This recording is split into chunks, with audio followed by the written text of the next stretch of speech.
So my talk is titled Free Thinking and Education. So I want to talk about education, home education, but not just from a sense of going to school or going to university or whatever, but what education is. I want to talk about it from the point of view of the educator, like the actual school administrator, the government and so on, and from the point of view of the individual. But all men who turned out worth anything have had the chief hand in their own education. Can I just ask for a show of hands? Who learned more than about 10% of what they know about Austrian economics or libertarianism from formal education, from some classroom? Yeah. One person? Not many. But that's a bit of a trick question, because for most of us, libertarianism or Austrian economics is our hobby, right? It's not our profession. For Walter Block, it's his hobby and his profession. But for most of us, we do something else for our actual job. So let me ask, just think about your actual profession, your occupation, and think about the things that are very important to know, to do, to be able to do your job. How many people would have learned more than, say, 20% of that through formal schooling? A few. I expect a few, but it is only a few, right? So most of us have had the chief hand in our own education. It wasn't through school. The things that are important, even for our job, you know, your hobby, they say, you probably know more about your hobby than you do about your profession anyway. Here's, from last year, we had a talk called My Journey to Anarchy. Remember that one? Here's our anarchist, Neville Kennard. Here's when the police came for him. Now, that's only a joke. But here's Neville Kennard. So I was very inspired by Neville Kennard. I was inspired by his talk. I was inspired just by the name of his talk, My Journey to Anarchy, last year, because he talked about himself, and he's someone with some skin in the game.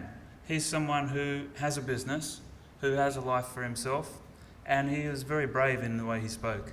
And so hopefully I want to be brave like that as well. Did I miss a slide back here? No, it's all right. So I'm going to be drawing on a lot from Murray Rothbard's For a New Liberty, chapter 7 on education in that book. Has some real choice quotes. And a longer writing, Education, Free and Compulsory by Murray Rothbard.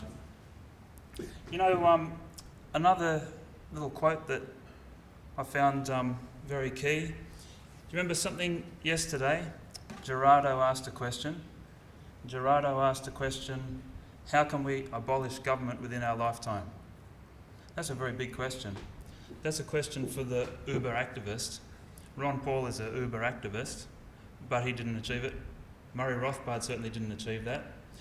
If that question were answerable, it probably would have been answered by Rothbard, but it wasn't. We didn't abolish government within Murray Rothbard's lifetime. But I like to ask a much more simple question than that. How can we abolish government from our own head?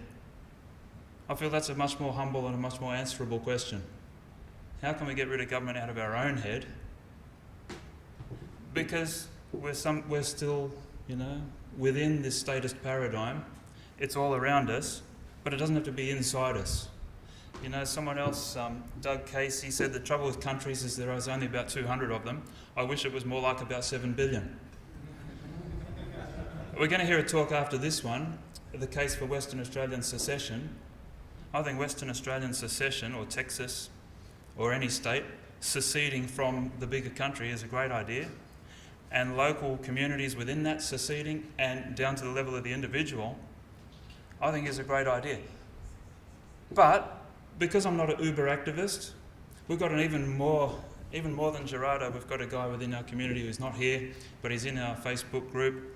And he, Nicholas Zunas, he actually goes out wearing a sandwich board saying, you know, taxation is theft and things like that. He's an Uber activist. But I want to say, okay, even if the government can still raid your wallet, can you secede from this Commonwealth of Australia in your own mind and say, okay, I'm a separate country, I am my own person, I happen to be occupied by this bigger and more powerful state who's got bigger guns and so on, and they happen to come and raid once a month or once a year or whatever my bank account, and I can't do anything about that, but that's only money. But what's in here they can't touch. I want to talk about whether that's possible. And obviously there's degrees in that and so on, you know, there's varying degrees.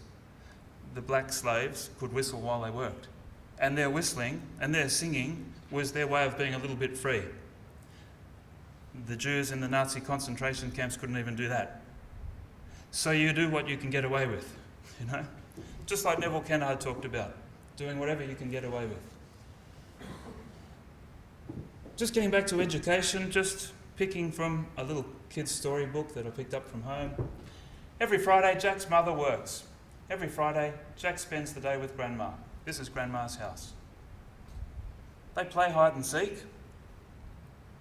They romp roly-poly on the ground. They read stories. And they eat cake. Does that sound like the start of a nice story? It is a nice story. It's called The Potato People. They go on to make little potato people with toothpicks and potatoes and so on. It's a great story. My kids love that story. I want to just read those first 4 pages again from the point of view of the education bureaucrat, from the point of view of the Fabian socialist.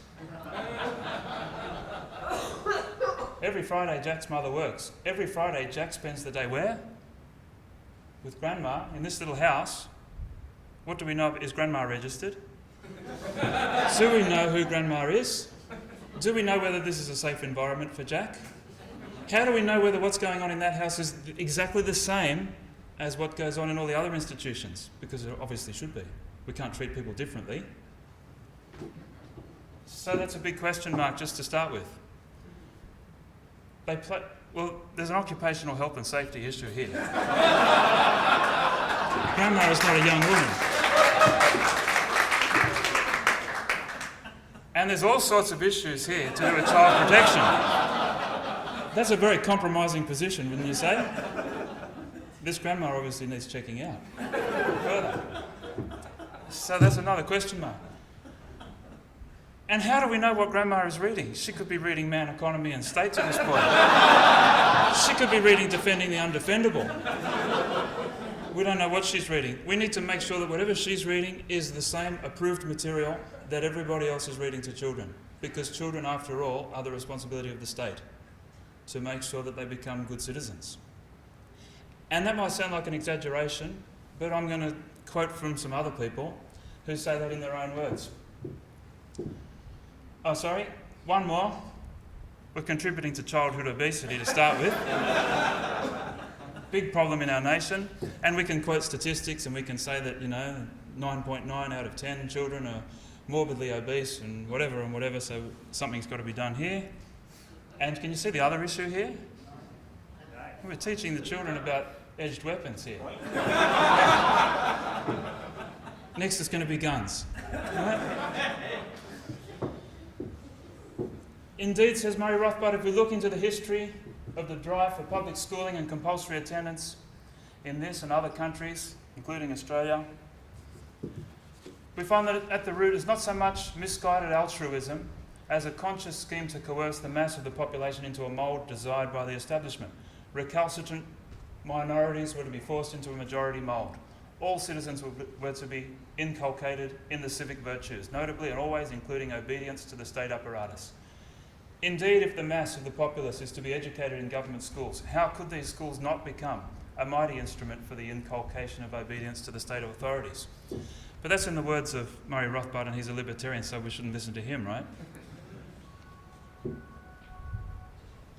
And Murray shows that the drive for compulsory schooling, early on we need to make the distinction between education and schooling, right? We're all educated.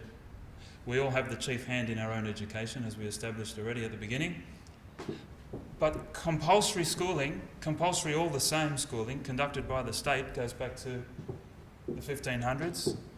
To Martin Luther, dear rulers, I maintain that the civil authorities are under obligation to compel the people to send their children to school. If we can compel them, conscript them into the army, well then obviously the state has a right, even more so, to send children to school, because in this case we're warring with the devil.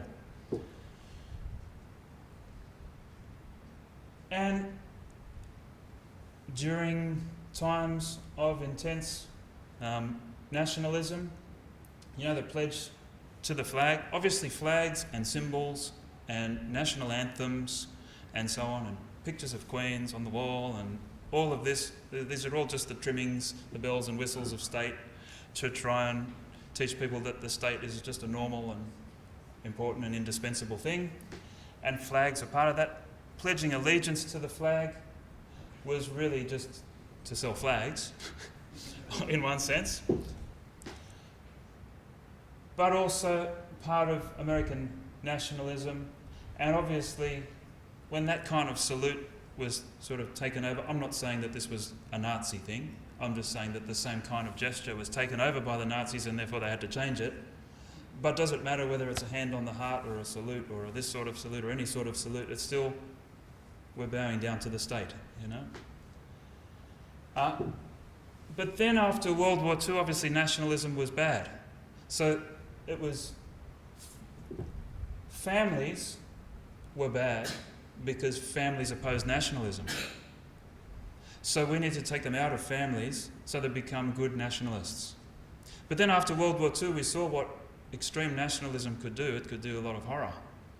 So therefore nationalism became bad, but the family was still bad. The family was bad because it encouraged nationalism. First of all, the family was bad because it wasn't nationalistic. Now the family is bad because the family is what made us nationalistic. Not governments, not flags, not schools. Families are the baddie, is the common thing. So UNESCO 1949, an interesting 1949 is the same time that George Orwell wrote things like 1984. Animal Farm, I've just finished reading Animal Farm. My kids are in a book club and that was the book that they all read. And that's now my favourite book at the moment, George Orwell's Animal Farm. I encourage you to read it if you haven't. But he predicted back in 1949 exactly where this sort of newspeak kind of language would lead. But I won't read all this out to you, but they say it's frequently in the family that infects the child with extreme nationalism. The school should therefore use the means described earlier to combat family attitudes that favour jingoism. So the family's bad. To me, adherence to national pride or world-mindedness is really the same thing, it's just the scale is bigger. There's the family, that's real, we're born into one. There's the nation state, or there's the global nation state. One's just bigger than the other, but they really achieve the same thing. They're different forms of collectivism,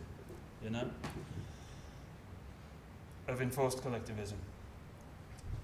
Is Mises, and Mises was an Austrian Jew.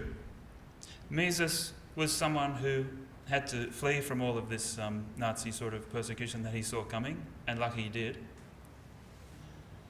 So Mises was someone who, better than anybody, is someone who could speak on this sort of issue of whether one nationality can do harm to one other nationality by enforcing uniformity, by stamping out any difference, any diversity. So he says, continued adherence to a policy of compulsory education is utterly incompatible with the efforts to establish lasting peace. Because in any areas of mixed nationality, and you can define nationality any way you want, I don't mean because you live in Australia you're Australian, you can define nationality however you want, whether it's by language, whether it's by tribe. And same with an Austrian can call themselves a German, or they can call themselves an Austrian, or they can call themselves a resident of Vienna, or they can define themselves however they want. But whoever controls the school has the power to injure other nationalities and to benefit his own. In all areas of mixed nationality, the school is a political prize of the highest importance. It cannot be deprived of its political character so long as it remains a public and compulsory institution. So Mises went on to talk about how the school would stamp out minorities and enforce people into the one language group, one mould, and therefore that's an act of violence. And in case you think that this is all finished with now, Here's a modern day court ruling from March 2008. A primary purpose of the education system is to train school children in good citizenship, patriotism, and loyalty to the state and the nation as a means of protecting the public welfare. This was a case against a homeschooling family who was told, you are not allowed to homeschool because, and not just some government body has ruled that your particular kids need to be taken off you. This was a criminal matter. This was criminalising all homeschooling at that time in California. It was later overturned in appeals courts and so on. But whenever he was on the throne, he said education is not about the child, education is about the state. It's about training children to be good citizens and good subjects of the state.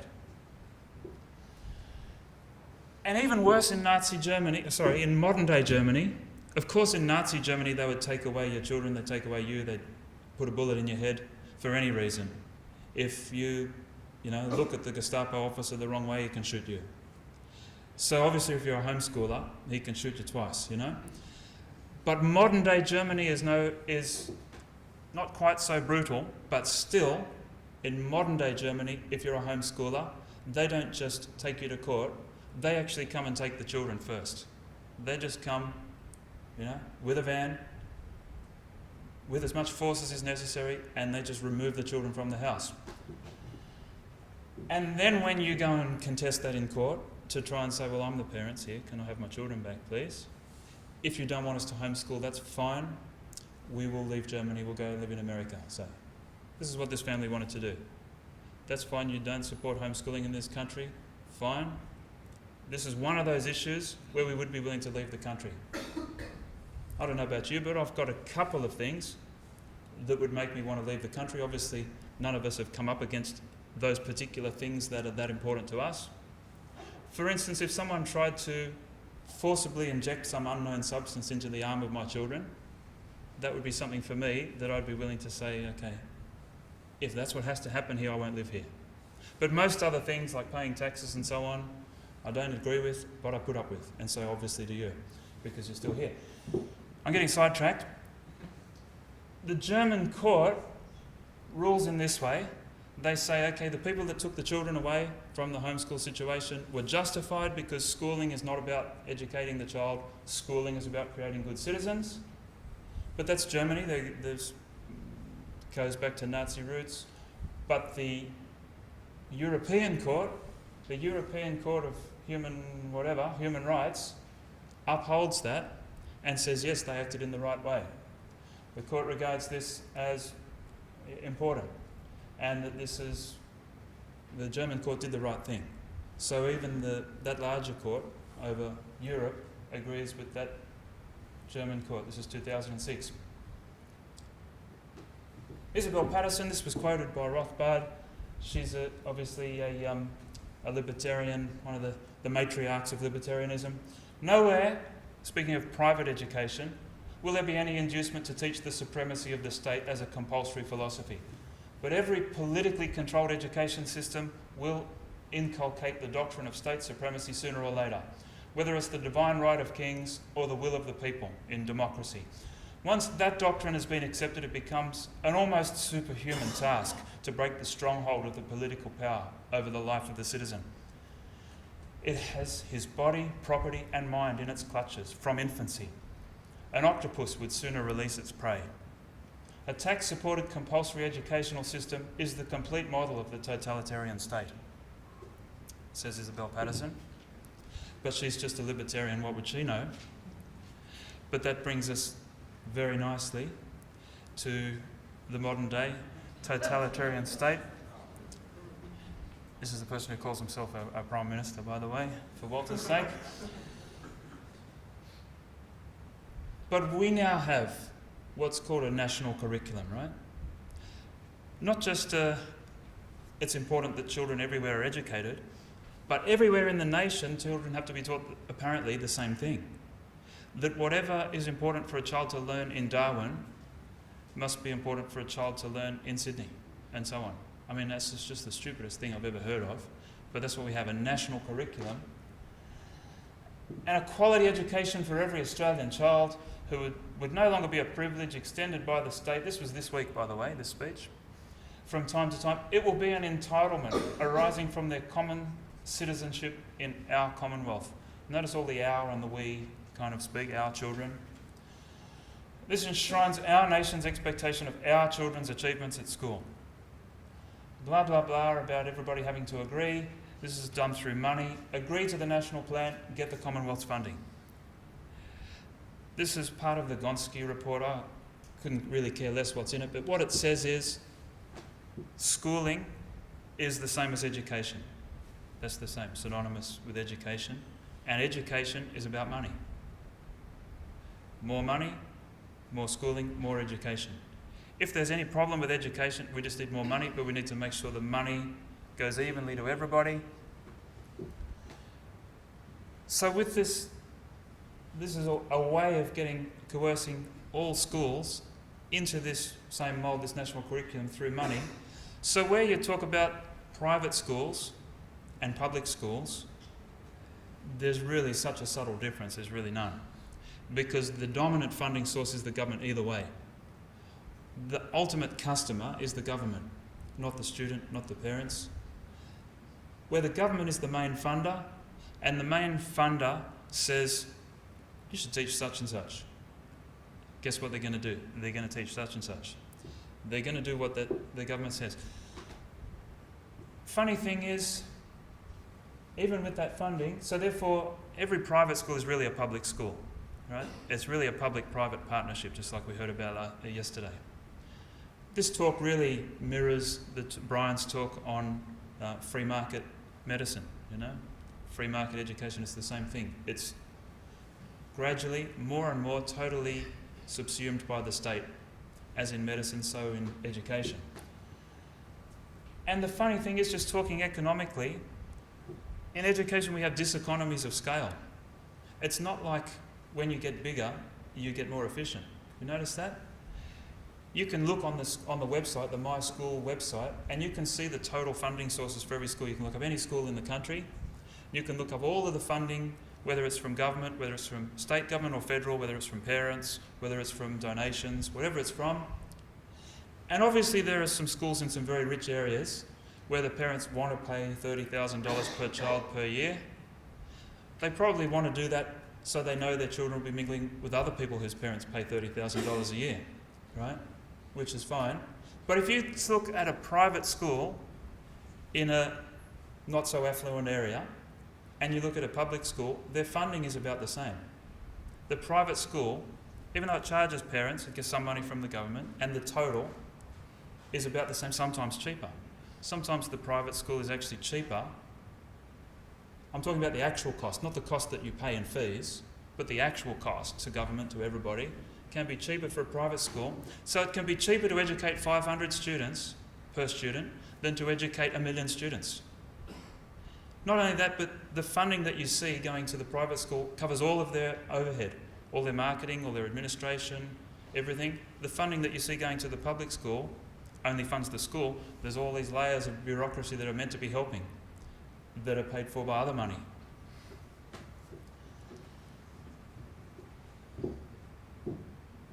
But Aaron Smith writes for the Mises Institute, sometimes on education, and he coined the term parentpreneurs.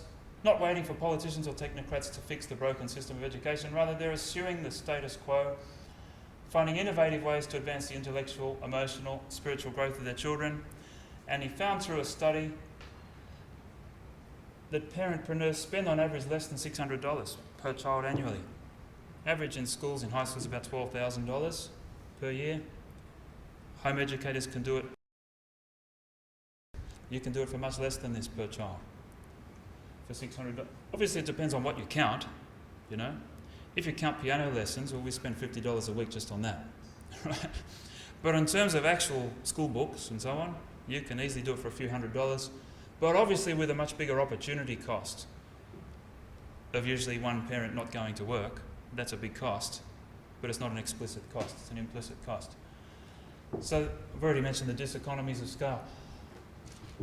The other issue with public education that Murray Rothbard says, what should it be like? Traditional or progressive? Free enterprise or socialistic? Competitive or egalitarian? Liberal arts or vocational? Etc., etc. But whatever the bureaucrat chooses, he has to choose one way and say that this is the way. And if you disagree, well, that's too bad for you. The parents who want it to be the opposite of whatever it is are going to miss out. But we have a democracy. You can always just, get control, and you can make it go back the other way. If you think it's too competitive, it should be more egalitarian, well, all you have to do is campaign on that and convince someone that every child in the country should be taught the way you think. Easy, right?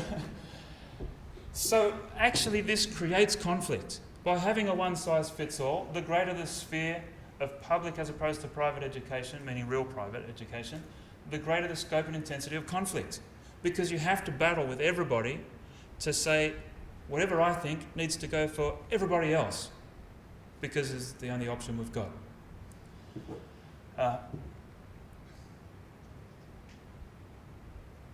Even in somewhere as big as Europe, so here's the UN Parliamentary Assembly. I've blanked out some words because I don't want to concentrate on the actual content that they're picking on or not. But the Parliamentary Assembly therefore urges the member states, this is every country in Europe. Remember that these people all speak different languages and have different cultures going back a long time. And especially the education authorities to firmly oppose the teaching of blue tablecloths, let's say, on an equal footing with the theory of pink tablecloths, and promote the teaching of blue tablecloths as a fundamental scientific theory in the school curriculum. Whatever the actual subject matter is, let's not get worried. Let's just say, why does the whole Parliament of the whole European Union, this government of governments, need to make such pronouncements at all over all schools, all education in the whole of Europe? Like, can't people just decide this for themselves? At some smaller level than the whole of Europe anyway. Whether that's one parent, whether that's a bunch of parents together, whether that's parents of 1,000 kids, but some smaller level than the whole of Europe surely could have figured this out for themselves.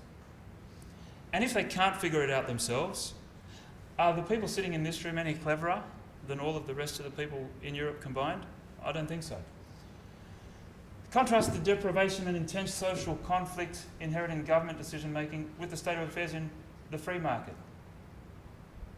Like if education was free, as in not free as in paid for by somebody else, but free as in not coerced, not controlled by somebody else, you can pick whatever kind of school. If the school that you like doesn't exist, you can create it for yourself. You can have egalitarian schools, or you can have competitive schools. You can have socialist schools, you can have libertarian schools, you can have religious schools, you can have secular schools, you can have any kind of schools that you want. Murray Rothbard gives like an example of, say, a newspaper. What if there was only one book or one newspaper allowed in the whole country? What sort of book would it be? Everybody would have to fight over what sort of book that is, but that's ridiculous, obviously. There are all kinds of books for all kinds of people. And in homeschooling circles, we get the real conservative Mennonites, the women in scarves and the men with beards, and they're happily mixing with the hippies, the other women in scarves and men with beards. And they're selling books to one another.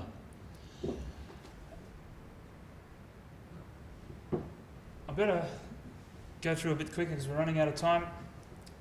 There's only one solution, says Mises. The state, the government, the laws must not in any way concern themselves with schooling or education.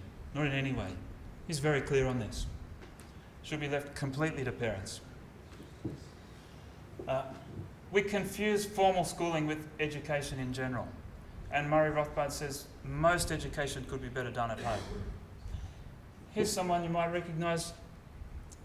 Jessica Watson, the youngest person to circumnavigate the world solo, 15 years old. It was a homeschooled girl. Is she lacking in some way? Is she lacking in intellectual ability? Is she lacking in courage? Is she lacking in social skills? She had to get up and meet the Prime Minister, and she had to go on TV, and she had to talk to all kinds of people. Here's a homeschooled. Did homeschooling actually give her the courage and the skills and the intellect and everything to be able to do such a daring feat? Just quickly, there are all kinds of education. Surfing classes are education. When you talk about tertiary education, whether you're learning to flip burgers, or whether you're doing a liberal arts kind of education, or whether you're studying engineering, whatever it is you're studying, should other people pay for that? That's another way of approaching the same matter. Like, I think a liberal arts kind of education is a good thing to do. I think it's good to learn how to think, to learn about history and philosophy and so on. But if it's just a good thing, does that mean other people should pay for it? And if you say, oh yeah, but that's all this feminism stuff, but useful things like engineering, well, they're important, the government should pay for that. But why? If an engineering company wants an engineer, why is it everybody else's job to educate that person for them to be able to work in the company? Surely if the company wants them and they want the job and they're going to earn some money in their lifetime, surely that's their responsibility to learn the skills to be able to do the job. Here's a young entrepreneur, the most successful under 30 entrepreneur in Australia. He says, when you come to my organisation, you'll never do a course in anything. Courses are for people who want to look like they're learning. If you really want to know something, you Google it. But this is a guy worth many millions of dollars who says that, not just, some guy getting up, giving a talk. What would an Apple school, if we had free market education and we had free businesses able to... Would Apple put up a flag on a building? I don't think so. I don't think an Apple school would look the same as a government school. An Apple school might look a bit more like that. I would love to see a system where you can get some material as good as Lessons for the Young Economist by Bob Murphy from the Mises Institute. You can get courses as good as that, but you can choose from a whole smorgasbord. You can do them in any order you want. You can pick from thousands, just like an Apple app store, You can just pick anything and you can do it whenever you want. It doesn't matter whether you're 13 or whether you're 50. That's a course, but what if there were thousands of courses like that? I don't know what a Kennard school would look like, but I'm sure they would be very efficient with their use of space.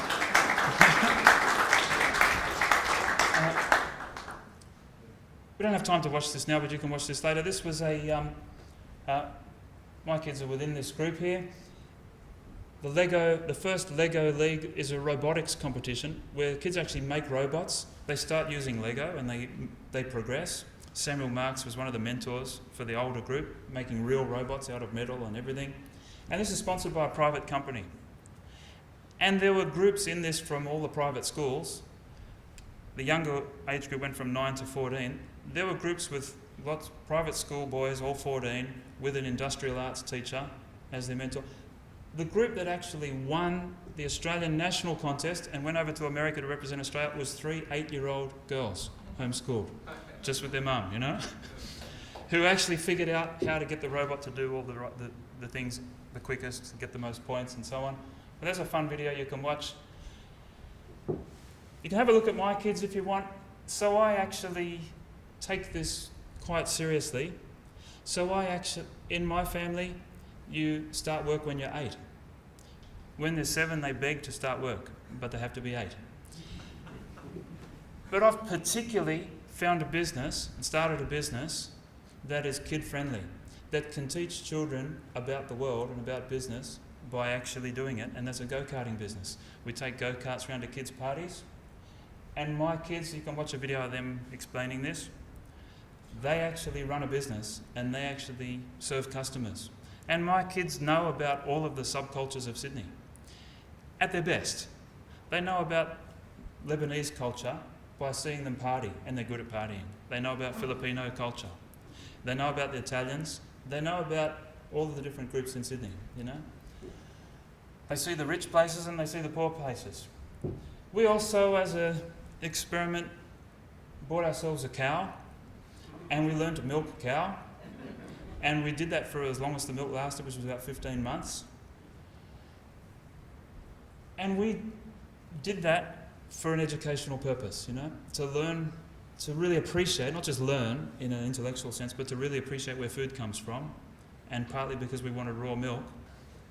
I want to make it clear that I don't see homeschooling as some kind of... John Holt is an activist. He's passed away now. He's in the 60s and 70s. as some kind of answer to the badness of schools. I think that the home is the proper base for the exploration of the world, which we call learning or education. Home would be the best base no matter how good the schools were.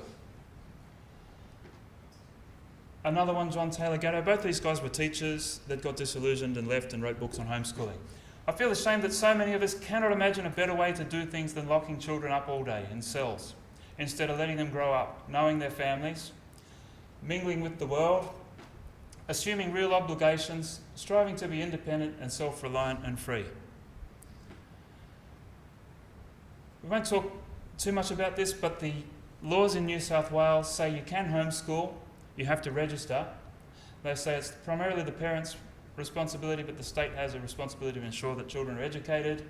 If you want to register for homeschooling, you have to follow the minimum curriculum for schools, which in 1990 New South Wales had its own. Now it's the national curriculum. In other words, if you register it as a homeschooler, you have to teach the government curriculum. We'll skip through a bit of this. Learning involves substantial effort for subtle immediate pleasure but long-term gain. But unfortunately, most kids are used to subtle effort for massive immediate gain. If you want children to learn, you have to create the environment that encourages this instead of this. If your children are used to immediate pleasure for small effort, it's going to be hard to get them to learn, you know? School is a wrong-headed idea, says John Holt.